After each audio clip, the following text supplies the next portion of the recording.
संकट दुख किसके जीवन में नहीं आते? सबके जीवन में मुश्किलें आती हैं, परेशानियां आती हैं, विपरीत वातावरण बनता है, लेकिन जीने की आस मत छोड़िए। जलजले आते हैं, तूफान आते हैं, उड़ीसा में चक्रवात आता है, गुजरात में भूकंप आता है, हजारों लोग बेघरबार हो जाया करते हैं। लेकिन एक बात ध्यान रखो बारामती वालों, इतने बड़े भीषण आंधी तूफान के बाद, भूकंप के बाद भी जो आदमी जिंदा रहता है वो अपना उजड़ा हुआ आशियाना फिर से बना लिया करता है, वो अपना घर फिर से निर्माण कर लेता। क्या हुआ, जिंदगी कितनी बार छीनेगी, फिर बना सकते हैं।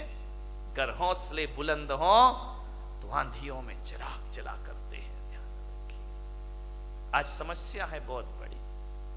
आदमी अपने जीवन का दुश्मन हो गया है, अपनी ही जिंदगी का दुश्मन हो गया ये इंसान। शहरों में बड़े बड़े व्यापारी आत्महत्या कर रहे हैं, महानगरों में व्यापारी आत्महत्या कर रहे हैं, गांव में किसान आत्महत्या कर रहा है, घरों में किशोर आत्महत्या कर रहे हैं, महिलाएं आत्महत्या कर रही हैं। थोड़ा सा निराशा हुई, थोड़ा सा मन का नहीं हुआ, थोड़ा सा प्रतिकूल वातावरण हुआ और आदमी मरने को तैयार है। और एक बात बताओ, बारामती के लोगों से मेरा निवेदन है, इस पंडाल में ऐसा कोई व्यक्ति बैठा है जिसने आज तक आत्महत्या का विचार ना किया हो? है कोई महान आत्मा? मैं दर्शन करना चाहता हूं। एक बार भी पूरी जिंदगी में मरने का विचार नहीं। महिलाओं तुम्हारी तो जय हो पंचम काल की। ये तो इतनी बार मरती हैं लेकिन एक बार भी नहीं मरती है। विचार करिए, सोचना है आपको। बात बात पर आदमी मरने का सोच लेता है। ऐसा कोई नहीं होगा इस दुनिया में जिसने अपने पूरे जीवन में एक बार मरने का ख्याल भी ना लाया हो। मर नहीं सका वो बात अलग है, लेकिन मरने का ख्याल तो सबके भीतर आ जाता है। थोड़ा सा मन का नहीं हुआ मैं मर। महिलाओं का तो नहीं, यहां की महिलाओं की बात नहीं कर रहा हूं। कौन बोला बंबई वालों की कर रहे हो ना? तुम्हारी तो अभी नहीं, आगे जाके विचार करना है आपको। महिलाएं तो हमेशा थोड़े, इनके दो ही हथियार हैं, ध्यान रखना। या मैं मायके चली जाऊंगी या फिर मैं मर जाऊंगी, आत्महत्या कर लूंगी, सुसाइड कर लूं, मैं नहीं जीऊंगी, तंग आ गई जिंदगी से। महिलाओं से मैं बात बात पे आत्महत्या के विचार मत बनाइए, मरने के विचार मत बनाइए। ध्यान रखिए, विचार करिए आप। बहुत अशुभ विचार है। भगवान महावीर कहते हैं मरने के विचार भाव हिंसा कहलाया करती है, और भाव हिंसा को द्रव्य हिंसा से भी बड़ा पाप माना जाता है। अरे दैहिक हिंसा उतनी खतरनाक नहीं होती है जितनी वैचारिक। इससे बड़ी क्या हत्या, दूसरों की हत्या करना भगवान महावीर ने पाप कहा है।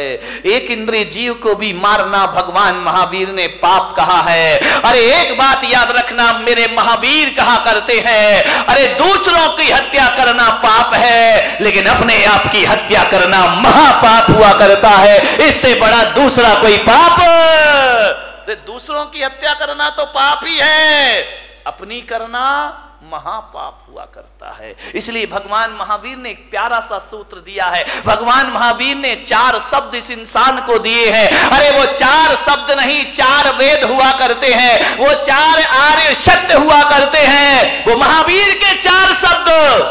ध्यान रखना, इनसे बड़ा ना कोई आगम होता है, ना शास्त्र होता है, ना पुराण होता है। महावीर ने इस दुनिया को केवल 4 शब्द दिए हैं। महावीर ने इतना ही कहा है, इस मानव जीवन को सफल करना है तो 4 सत्य में जियो। वो 4 सत्य है, वो 4 वेद है, वो चारों धाम की यात्रा है। वो 4 शब्द इस धरती को दिए, जियो और जीने दो। इससे बड़ा कोई धर्म ग्रंथ नहीं हुआ करता है, इससे बड़ा कोई शास्त्र नहीं हुआ करता है, इससे बड़ा कोई आगम नहीं हुआ करता है। न वेद है, ना पुराण है, ना कुरान है। 4 शब्द में उन्होंने अपनी पूरी देशना को समाहित कर दिया। 4 शब्द में पूरे दर्शन को रख दिया भगवान महावीर ने। ऐसे दार्शनिक हुए उन्हें ज्यादा बोलने की जरूरत नहीं पड़ी। भगवान महावीर से पूछा गया कि आप बताइए एक सेंटेंस में धर्म का सार क्या है। तो महावीर ने कहा जियो और जीने दो। ध्यान रखिए, सारी दुनिया समा गई इसमें, सारे ग्रंथ समा गए इसमें। ध्यान रखना, 11 अंग 14 पूर्व का सार समाया है। ये इतना साधारण अक्षर नहीं है, इतने साधारण शब्द नहीं है कि बैनरों पर लिखवा दिए जाए वो हमारी इतिश्री हो जाए। ध्यान रखिए, जियो और जीने दो। भगवान महावीर ने सबसे पहले कहा है जियो, ध्यान रखना, उसके बाद जीने दो। मैंने कहा ऐसा क्यों कहा है, स्वार्थी क्यों बना दिया कि पहले खुद जियो फिर दूसरों को जीने दो। तो महावीर ने कहा ये स्वार्थ नहीं, ये परमार्थ हुआ करता है। अरे जो आदमी खुद जीना नहीं जानता है वो दूसरों को जीवन दान कहां से दे सकता है। पहले खुद जियो, कैसे जीना है। जब खुद ही नहीं जियोगे तो जीने दो कहां से आ जाएगा जीवन में। ध्यान रखिए, बहुत बड़ा शब्द है ये भगवान महावीर का। धर्मनिरपेक्ष है, सार्वजनिक है, यूनिवर्सल है। हिंदू हो, मुसलमान हो, सिख हो, ईसाई हो। कल एक सांसद महोदय मेरे पास आए, उन्होंने कहा महाराज भगवान महावीर पर कोई ऐसी पुस्तक है जो सरल शब्दों में लिखी गई हो। मैंने कहा पुस्तकें तो बहुत हैं, समझने वाला चाहिए। बोले नहीं, बिल्कुल सरल, बिल्कुल सरल। तो मैंने कहा महावीर को पढ़ने के लिए पोथियों की पढ़ने की जरूरत नहीं हुआ करती है, महावीर को समझने के लिए ग्रंथों की जरूरत नहीं हुआ करती है। मैंने कहा मेरे महावीर का स्वरूप देख लीजिए, इससे बड़ा कोई शास्त्र नहीं हुआ करता है, इससे बड़ा कोई उपदेश नहीं हुआ करता है। और महावीर का यदि सबसे बड़ा कोई ग्रंथ है तो जियो और जीने, इससे बड़ा कोई ग्रंथ नहीं है। ध्यान रखना, चाइना हथियारों का आविष्कार कर रहा है, पाकिस्तान अणु बम की धमकी दे रहा है, अमेरिका दादागिरी दिखा रहा है, भारत में भी हथियारों की होड़ लगी है। मालूम है किस लिए? कि अमन चैन की स्थापना हो।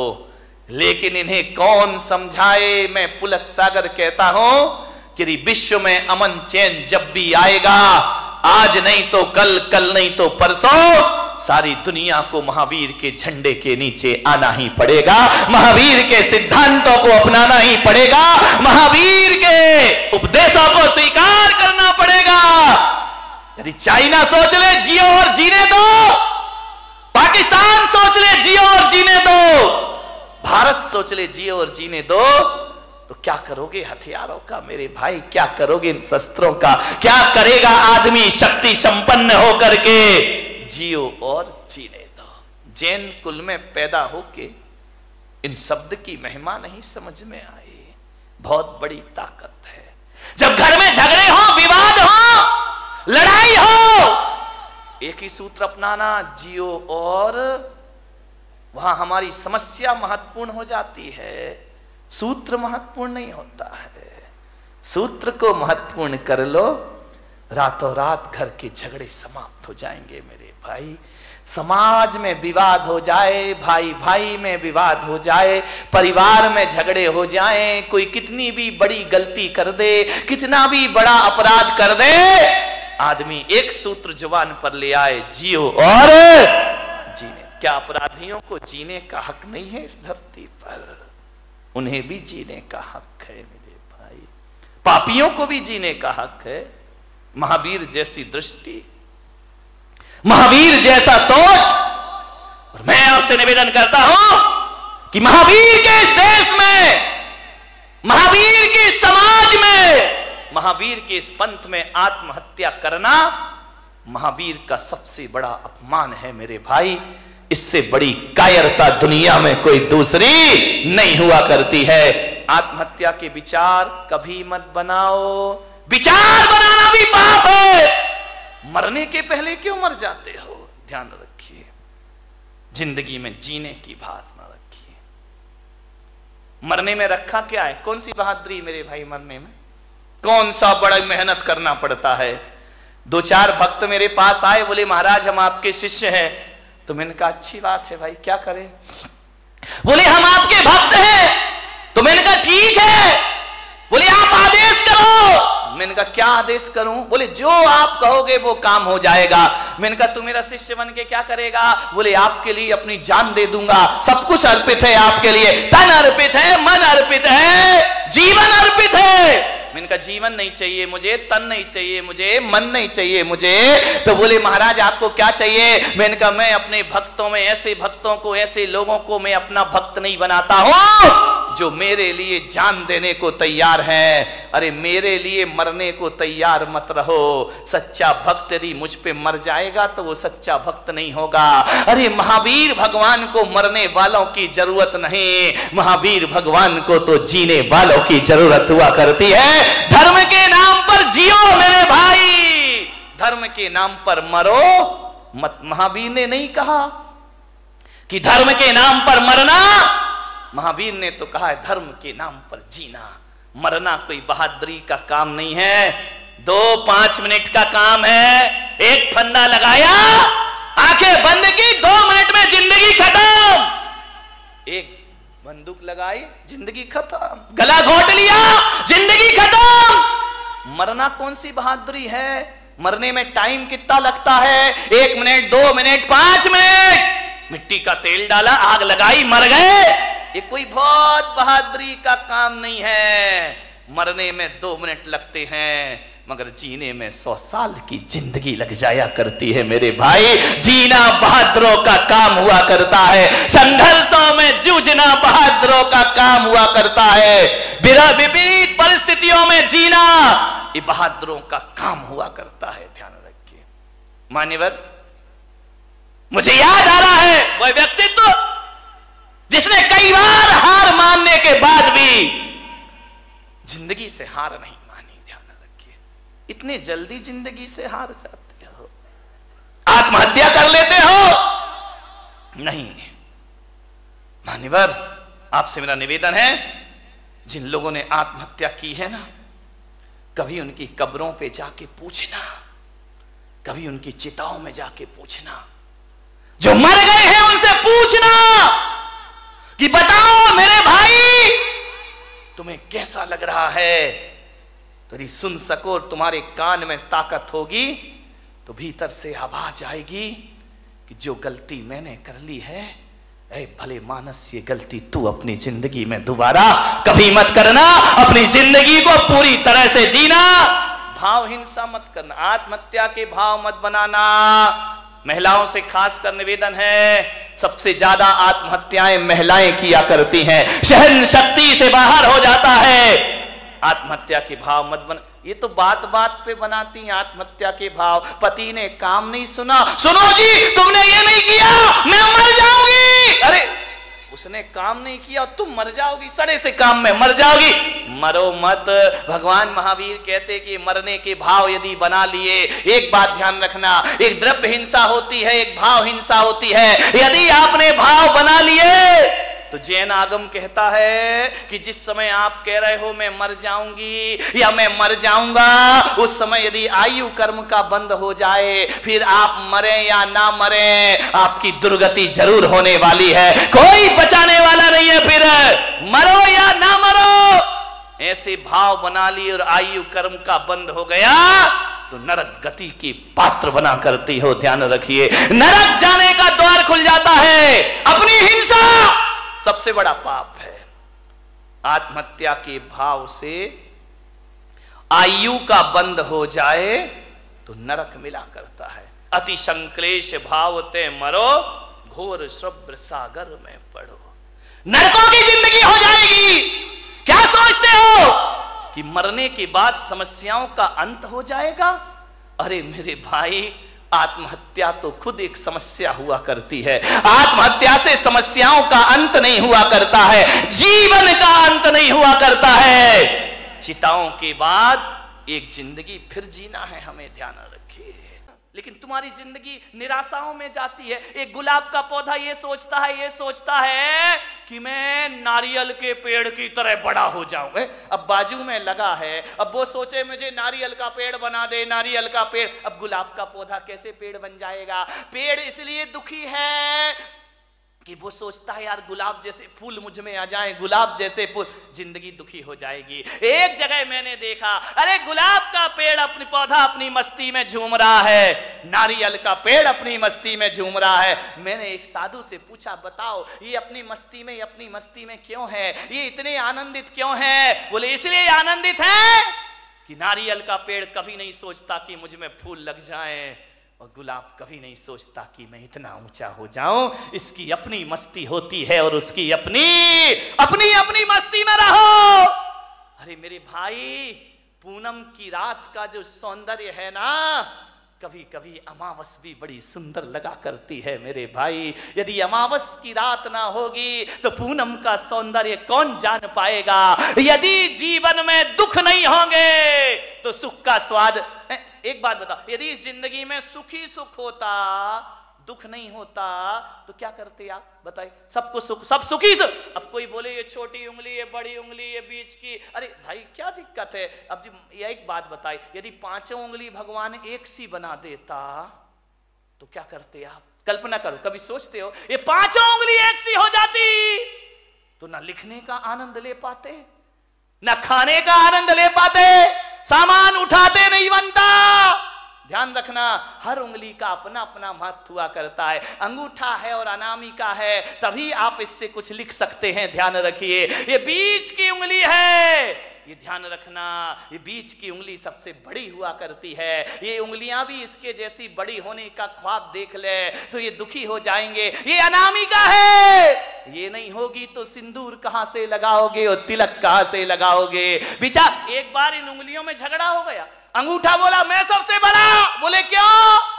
बोले देखो मैं बात तो देखो, ये अंगूठा है, दिखाई दे रहा ये अंगूठा, लेकिन ऐसा बदकिस्मत है कि अंगूठा ये है, अंगूठी ये पहनती है। ध्यान, इसके पास नहीं आती अंगूठी, इसके पास आती। ये चार अंगूठी पहनती है, अंगूठा अंगूठी दिखाते रह जाया करता है, उस पर आभूषण ही नहीं आते हैं। बोले मैं सबसे बड़ा। बोले क्यों? बोले मैं मोटा हूं, मेरे बिना चारों उंगलियों तुम लोग कुछ नहीं कर सकती हो, तुम्हारा कोई अस्तित्व नहीं है। तर्जनी ने कहा इसका मतलब मैं नहीं होंगी तो तुम दिखाओगे किसे? ये तो दूसरों पे उठती है उंगली, अपने पे तो उठती नहीं है। बोले दूसरों पे उंगलियां उठाने की जरूरत पड़ेगी, मैं तैयार खड़ी हूं। बड़ी ने कहा मैं सबसे बड़ी हूं। अनामिका ने कहा चल, काय की सबसे बड़ी है, मैं नहीं होंगी तो तेरा कोई अस्तित्व नहीं बचे। छोटी वाली चुपचाप खड़ी थी। बोली बहन तू भी कुछ बोल ले। बोले मैं काय को बोलूं, मैं तो सबसे बड़ी हूं। अरे बोली छुटकी ज्यादा बोल रही है, इतनी सी तो है। वो कह रही सबसे बड़ी हूं। बोले तू क्या करती है? अंगूठा ने कहा मैं साइन करता हूं, अंगूठा लगाता हूं। तू क्या साइन करेगा? तर्जनी ने कहा मैं नहीं होंगी तो पेन कहां से पकड़ लेगा? तो बीच वाली ने बोली चल तेरे में ताकत तो मेरे से आया करती है। छिंगली ने कहा देखो, छोटी वाली ने, मेरे पास कुछ नहीं है, मैं सबसे छोटी हूँ, लेकिन मैं इतना जानती हूँ, मैं सबसे बड़ी हूँ, मैं सबसे बड़ी हूँ। बोले छोटी हो के अपने को बड़ी क्यों कह रही है? बोले इसलिए कि जब जब भगवान को प्रणाम किया जाता है मैं सबसे आगे खड़ी रहती हूँ और तुम सब मेरे पीछे खड़े। ध्यान रखिए, प्रणाम करोगे तो छोटी वाली, जो झुकना जानता, जो प्रणाम करता, वो सबसे बड़ा हुआ करता। किसी से क्षमा मांगो, देखो लड़ने में तो तर्जनी तुम तैयार रहती हो, लेकिन जब माफी मांगी जाती है तो मैं सबसे आगे खड़ी रहा कर। सबका आनंद है अपना अपना। सब उंगलियां एक सी हो जाएं तो जीने का मजा क्या बचेगा मेरे भाई? ये छोटे बड़े नहीं रहेंगे तो जिंदगी कैसे चलेगी? इस दुनिया में क्षत्रिय की भी जरूरत है, इस दुनिया में ब्राह्मण की भी जरूरत है, इस दुनिया में वैश्य की भी जरूरत है, और इस दुनिया में शूद्र की भी।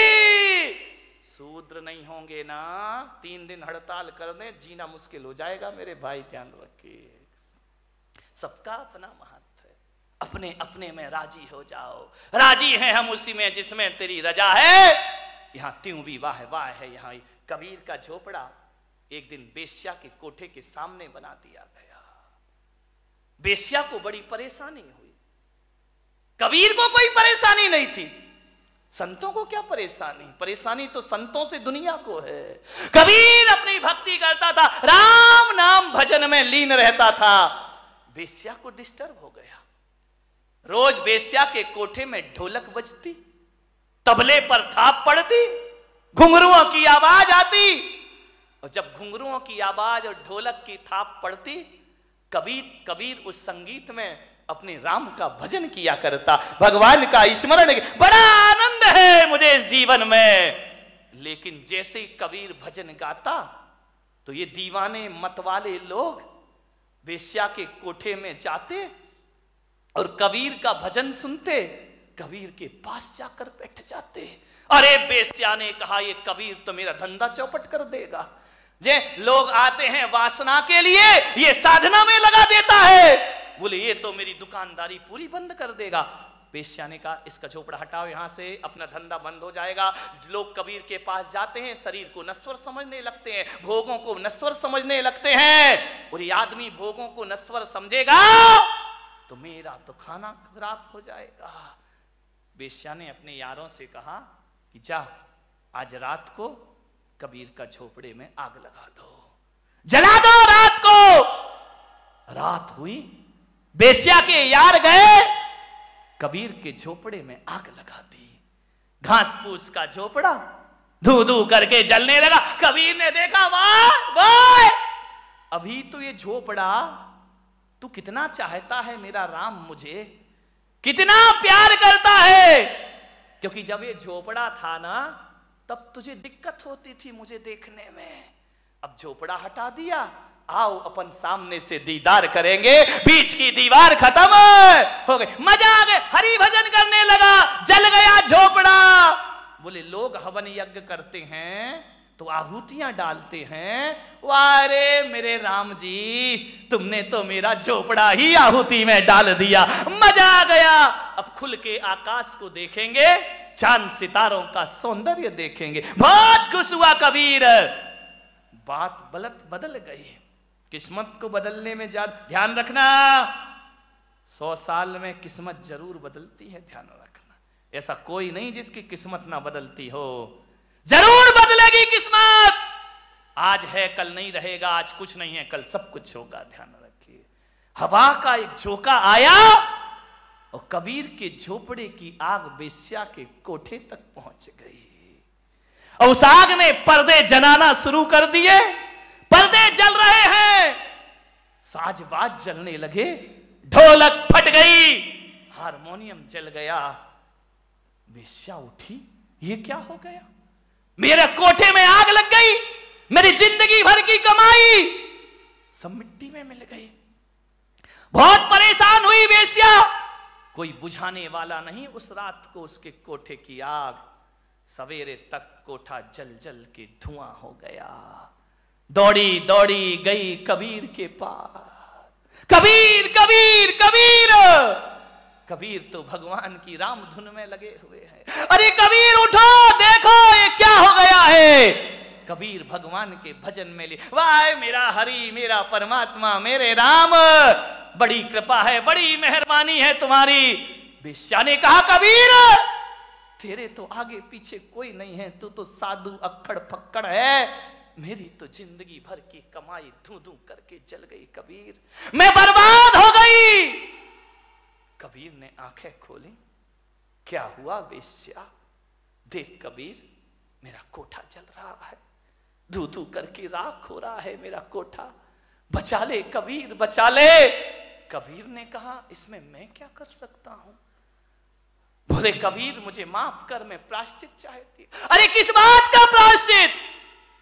बोले तेरा कोठा जलवाया था मैंने, किससे, मेरे यारों से। तो कबीर ने कहा मैं क्या करूं, तू मेरी अपराधिन है ही नहीं, तेरे यार ने मेरा झोपड़ा जला दिया, मेरे यार ने तेरा कोठा जला दिया, ये तो दो यारों की लड़ाई है, तेरी मेरी तो कोई बात है ही नहीं, ना तेरी गलती ना मेरी गलती, तेरे यार ने मेरा झोपड़ा जलाया तो मेरे यार ने तेरा कोठा, ये दो यारों की लड़ाई है। अब देख वेश्या किसका यार दमदार है, देख मेरा यार दमदार है या तेरे यार, जो कल यार तेरे साथ घूमा करते थे तेरे लोग, आज एक भी तेरे पास नहीं है। और आज झोपड़ा जलने के बाद मेरा हरि मेरे पास हमेशा से मौजूद है। ध्यान रखिए बारामती वालों, यारी करो तो ऐसी करो जिसका यार दमदार हो, उससे दोस्ती करो मेरे भाई। ऐसे यारों से क्या दोस्ती करना, जिंदगी में आनंद में जियो। सूरत में एक मेरे भक्त ओम प्रकाश बाबूजी अब इस दुनिया में नहीं है, मैं भीलवाड़ा में कहीं था, रात पता चला कि उनकी फैक्ट्री में आग लग गई, धू धू करके फैक्ट्री जल गई। मेरे पास, मेरे स्टाफ के पास फोन आए कि बाबूजी की झोपड़ी बुरी, मिल जल गई है कपड़ों की। वो जिन शरणम के अध्यक्ष थे उस समय, बाबूजी की फोन पर स्पीकर खोल के बात हुई। मैंने कहा बाबूजी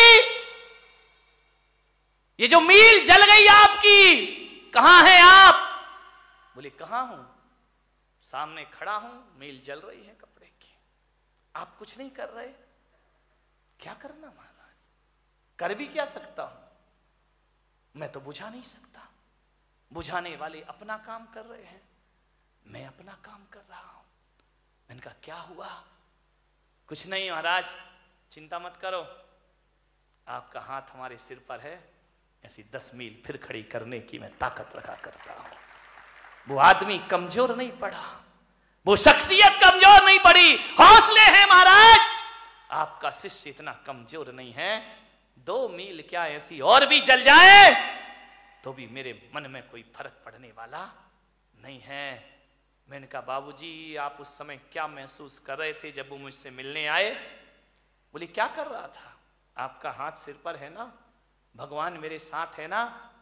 तो मैंने कहा जब मील जली हुई देखी आपने तो क्या महसूस किया? बोले यही किया कि पेड़ से कुछ पत्ते हैं झड़ गए हैं, पतझड़ है, सावन फिर आएगा, मैं फिर हरा हो जाऊंगा। ध्यान रखिए,